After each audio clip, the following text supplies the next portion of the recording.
Beda gaya Pramono Rano dan Prabowo Gibran tinjau banjir, naik heli o perahu, hingga jalan kaki. Banjir melanda sejumlah wilayah di Jakarta, Bogor, Depok, Tangerang, dan Bekasi, Jabodetabek, sejak Selasa, 4 Maret 2025.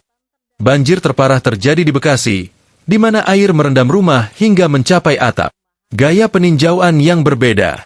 Bencana banjir ini tidak hanya menarik perhatian publik karena dampaknya, tetapi juga cara pejabat meninjau lokasi terdampak. Terdapat perbedaan mencolok dalam gaya peninjauan yang dilakukan oleh masing-masing pejabat.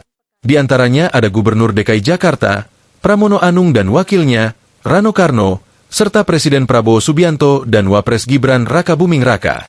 Pramono Anung dan Rano Karno.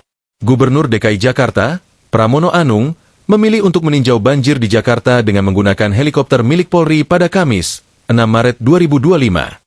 Sementara itu, Wakil Gubernur Jakarta, Rano Karno, meninjau banjir di Jalan Kamboja, Lebak Bulus, Cilandak, Jakarta Selatan, dengan menaiki perahu karet pada Selasa, 4 Maret 2025. Prabowo Subianto dan Gibran Rakabuming Raka.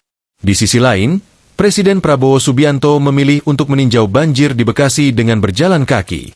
Pada Sabtu, 8 Maret 2025, Prabowo mendatangi Kampung Tambun Inpres di Desa Buni Bakti, Kecamatan Babelan, Kabupaten Bekasi.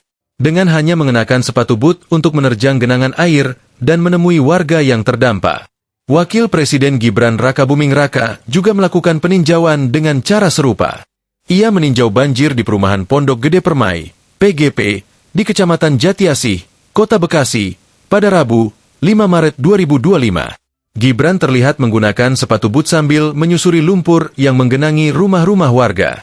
Dalam kesempatan tersebut, ia juga berbincang dengan warga dan masuk ke dalam rumah untuk meninjau kondisi pasca banjir. Download Tribun X sekarang, menghadirkan lokal menjadi Indonesia.